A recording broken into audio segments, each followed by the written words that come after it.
Hello friends, welcome to Dreams Coaching Academy. तो दोस्तों, आज से हमने एक एनिमल हस्बेंड्री की न्यू सीरीज स्टार्ट की है जिसमें आपको 500 क्वेश्चन मिलेंगे एनिमल हस्बेंड्री के।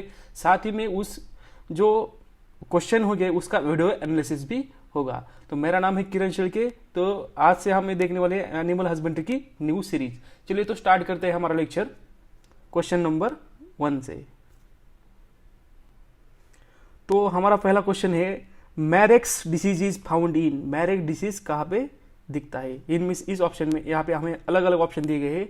तो पहला ए ऑप्शन है हमारा कैटल, सेकंड है पोल्ट्री, थर्ड है शीप और चौथा है गोट, यानी ऑप्शन डी है गोट। तो यहाँ पे जो आंसर है उसका आएगा, जो मैरेक्स डिसीज है एक पोल्ट्री में होता है। तो उससे पहले हम देखेंगे, मैरेक्स डिसीज एक वायरल डिसीज है। तो सबसे पहले हम देखेंगे कि पोल्ट्री में जो अलग अलग डिसीज रहते हैं उसका हम देखेंगे।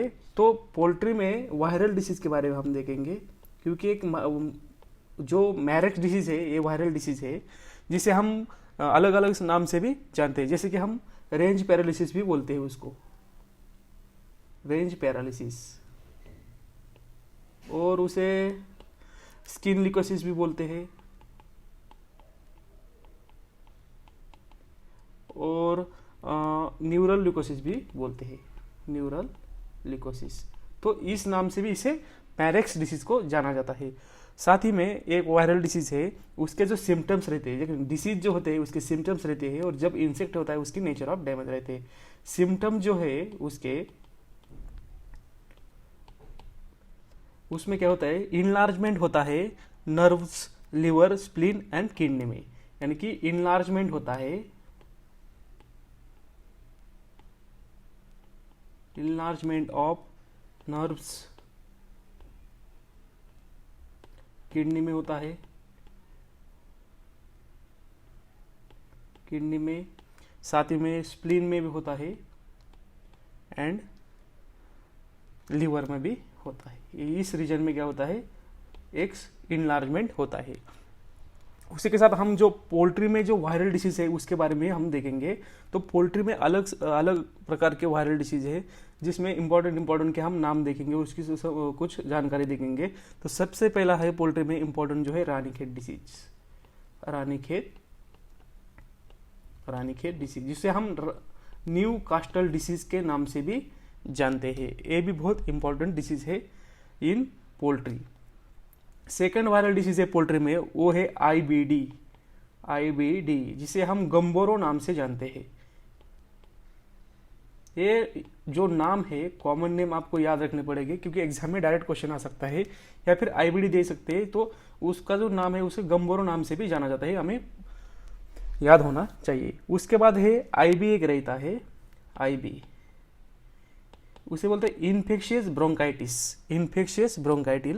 ब्रोंकाइटिस। और आईबीडी जो है इन्फेक्शियल ब्रूसल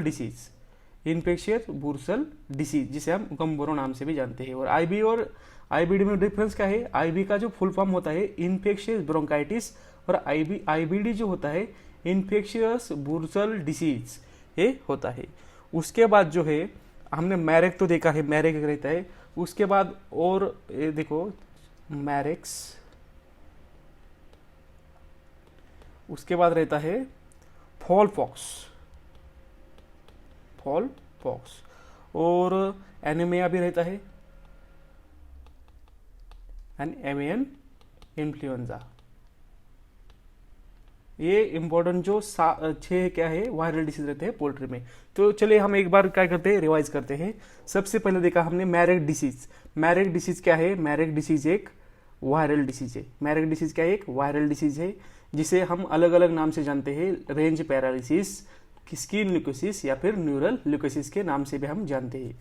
उसके बाद सिम्टम्स जो रहते हैं मैरेक डिसीज में, उसमें क्या होते हैं, enlargement of nerves, kidney, spleen and liver. उसके बाद हमने क्या देखा था, हमने इम्पोर्टेंट जो पोल्ट्री में वायरल डिसीज है वो देखे थे। तो सबसे पहले था हमारा रानीखेत, जिसे हम न्यू कास्टल डिसीज के नाम से भी जानते हैं। दूसरा था आईबीडी, जिसे हम इन्फेक्शियस ब्रूसल डिसीज बोलते हैं, या फिर उसे हम गम्बोरो भी बोलते हैं। तीसरा है आईबी, यानी कि इन्फेक्शियस ब्रोंकाइटिस। चौथा है हमारा मैरेक्स डिसीज, जिसे अभी हमने क्वेश्चन में देखा था, यानी कि इसका जो आंसर होगा इस क्वेश्चन का वो होगा पोल्ट्री। और पांचवा जो है फॉल पॉक्स। उसके बाद छठा जो है एनीमिया, जिसे हम क्या बोलते हैं, चिकन इन्फेक्शियस एनीमिया भी बोलते हैं।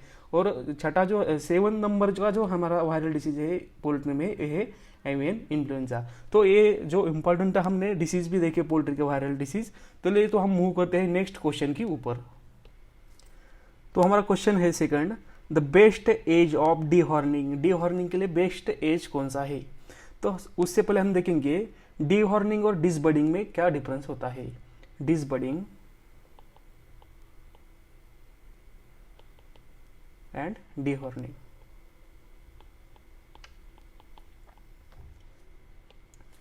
तो डिसबडिंग में क्या करते हैं, डिस्ट्रॉय करते हैं हॉर्न्स प्रोड्यूसिंग सेल्स को। हॉर्न प्रोड्यूसिंग सेल जो है उसे डिस्ट्रॉय करते हैं, जिसे हम कोरियम बोलते हैं। कोरियम को क्या कहते हैं, डिस्ट्रॉय करते हैं। कोरियम को डिस्ट्रॉय करने के बाद जो हॉर्न है वो प्रोड्यूस होना बंद हो जाता है, क्योंकि उस जो हॉर्न प्रोड्यूसिंग सेल्स जिसे हम कोरियम बोलते हैं, उसे डिस्ट्रॉय करने के बाद हॉर्न फॉर्मेशन नहीं होता है, जिसे हम क्या बोलते हैं, डिसबडिंग बोलते हैं। और डिसबडिंग और डिहॉर्निंग जो क्या है, सिर्फ टाइम का डिफरेंस है। लेकिन यहाँ पे क्या होता है, डिसबडिंग में क्या है, हॉर्न फॉर्मेशन होने से पहले उसको हम बर्ड को ही क्या करते हैं, डिस्ट्रॉय कर देते हैं। और डिहॉर्निंग में क्या होता है, बर्ड से हॉर्न जब प्रोड्यूस होते हैं, हॉर्न प्रोड्यूसिंग होने के बाद जो हॉर्न को रिमूव किया जाता है, जिसे हम बोलते हैं डिहॉर्निंग। और डिसबडिंग क्या है कि हॉर्न प्रोड्यूस होने से पहले ही क्या करते हैं, हम उसको डिस्ट्रॉय कर देते हैं। ये मेन डिफरेंस है दोनों का, यानी कि लेकिन जो दोनों का रिजल्ट है वो सेम है। दोनों का रिजल्ट जो है क्या है, remove the horns, remove the horns.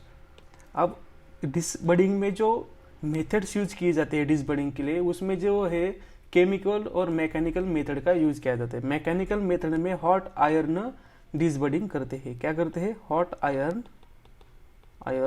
डिसबडिंग भी करते हैं, डिसबडिंग करते हैं। या और इसमें क्या एक खराबी है, एक्सेस हीट होने जाने पर क्या हो सकता है, एनिमल को डैमेज होने की संभावना ज्यादा रहती है। और डीहॉर्निंग में क्या किया जाता है, अलग अलग प्रकार के केमिकल्स एंड मैकेनिकल मेथड्स भी यूज किया जाता है। तो डीहॉर्निंग में जो केमिकल्स यूज किया जाता है, उसमें जो इंपॉर्टेंट है सोडियम हाइड्रोक्साइड का यूज किया जाता है, और कैल्शियम हाइड्रोक्साइड का यूज किया जाता है डीहॉर्निंग करने के लिए।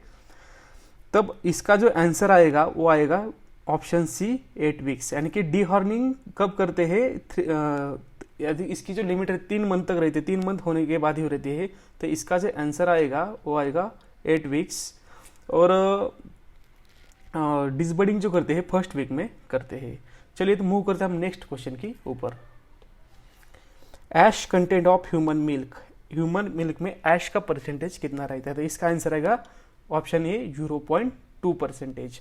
अब आपको एक यहाँ पे याद रखना पड़ेगा, जो ह्यूमन मिल्क है उसका फैट परसेंटेज कितना रहता है। तो ह्यूमन मिल्क का जो फैट परसेंट रहता है वो रहता है 3 to 5%।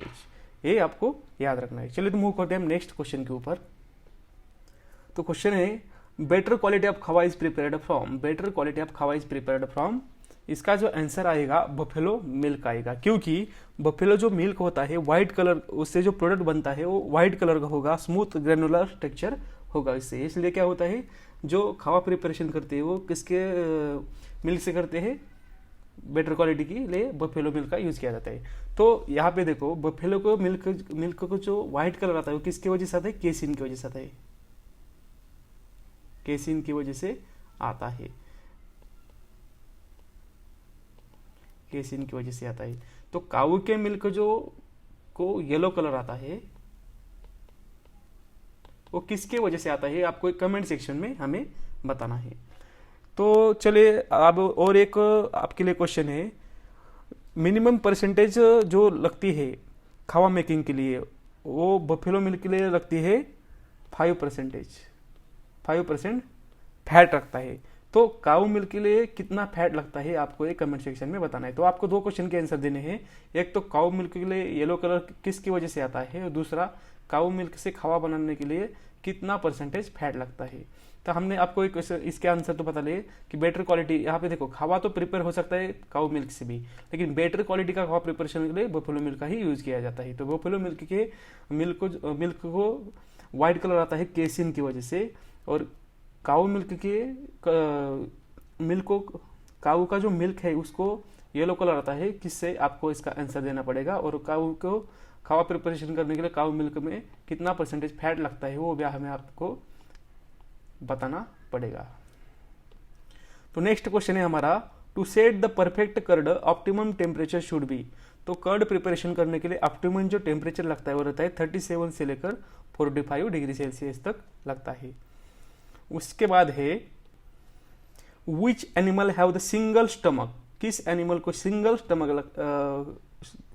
Have the single stomach with large caecum, यानी कि ऐसे एनिमल को कौन सा इसमें से, इस ऑप्शन में से कौन सा ऐसा एनिमल जिसमें सिंगल स्टमक और उसके साथ लार्ज काइकुम होता है और जो रूमिनेट भी नहीं कर सकता है।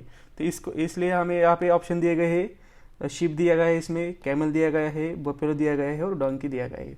तो यहाँ पे आप एक ट्रिक का यूज किया जा सकता है कि शिप, कैमल और बफेलो जो है ये रूमिनेंट एनिमल है। क्या है ये सब, क्या है, रूमिनेंट एनिमल है। और यहाँ पे जो डोंकी है वो नॉन रूमिनेंट एनिमल है। तो सबसे पहले हमें ये देखना पड़ेगा रूमिनेंट एनिमल क्या होते हैं और नॉन रूमिनेंट एनिमल क्या होते हैं। चलो तो हम मूव करते हैं नेक्स्ट स्लाइड के ऊपर। तो रूमिनेंट और नॉन रूमिनेंट एनिमल जो है, तो यहाँ पे देखो रूमिनेंट एनिमल के जो एग्जाम्पल्स है उसमें आता है कैटल्स आते हैं, उसमें शीप आती है, गोट आती है, बफेलो आते हैं, deer, elk, giraffes and camel. ये एग्जाम्पल के आपको एग्जाम के लिए बहुत इंपॉर्टेंट है एग्जाम्पल्स। और नॉन रूमिनेंट में आते हैं, वो आता है chickens, horses, pig and donkey. ये क्या है, नॉन रूमिनेंट एनिमल आते हैं। तो रूमिनेंट एनिमल के जो स्टमक होते हैं उसमें क्या होते हैं, 4 कंपार्टमेंट रहते हैं, यानी कि उसका जो ये होते हैं उसके अलग अलग 4 कंपार्टमेंट रहते हैं, 1 2 3 4, इसमें क्या रहते हैं, टोटल 4 कंपार्टमेंट रहते हैं। और सबसे जो बड़ा कंपार्टमेंट होता है रूमेन होता है रूमिनेंट एनिमल में। और नॉन रूमिनेंट एनिमल में क्या होता है, नॉन रूमिनेंट एनिमल में स्टमक और काइकुम होता है। और इसमें क्या होता है, हम डायग्राम से देखेंगे हम इसको। तो आप यहाँ पे देख सकते हैं रूमिनेंट जो एनिमल रहता है उनमें जो स्टमक होता है उसकी जो साइज रहती है कम रहती है एज कम्पेयर टू काइकुम। काइकुम की साइज यहाँ पे देखो ऑलमोस्ट इससे बहुत ही ज़्यादा है, एज कम्पेयर टू स्टमक से ज़्यादा काइकुम की साइज है। तो यही एक डिफरेंस इंपॉर्टेंट है जो नॉन रूमिनेंट और रूमिनेंट एनिमल में। इसमें यहाँ पे 4 कंपार्टमेंट नहीं रहते नॉन रूमिनेंट में, और रूमिनेंट में क्या होता है 4 कंपार्टमेंट रहते हैं उसके स्टमक में। और जो नॉन रूमिनेंट एनिमल है उसको हम मोनोगैस्ट्रिक एनिमल भी बोलते हैं। क्या बोलते हैं, मोनोगैस्ट्रिक एनिमल, मोनोगैस्ट्रिक एनिमल्स। तो ये है main difference between ruminant and non ruminant animal. यानी कि जो हमारे क्वेश्चन का आंसर होगा वो क्या होगा, तो which animal have the single stomach with large caecum unable to ruminate, को उसका आंसर होगा हमारा डोंकी। इसका आंसर होगा डोंकी। तो यहाँ पे हॉर्सेस भी आ सकता है, तो हॉर्स होगा, चिकन होगा, यहाँ पे चिकन होगा तो चिकन होगा। ये आपको इस एग्जाम्पल से याद रखना होगा। चलिए तो मूव करते हैं हम नेक्स्ट क्वेश्चन के ऊपर। टीडीएन इन लेग्यूम फॉडर, टीडीएन कितना होता है लेग्यूम फॉडर में। सबसे इंपॉर्टेंट है टीडीएन का full form, total digestible nutrient, यानी कि क्या होता है, टोटल डाइजेस्टिबल न्यूट्रिएंट्स, जिसे हम बोलते हैं टीडीएन। टीडीएन का फुल फॉर्म क्या है, टोटल डाइजेस्टिबल न्यूट्रिएंट्स। इसमें क्या होता है, तो सम होती है डाइजेस्टिबल फाइबर कितना है, उसके बाद प्रोटीन कितना है, लिपिड कितना है, और उसमें कार्बोहाइड्रेट कितने होते हैं।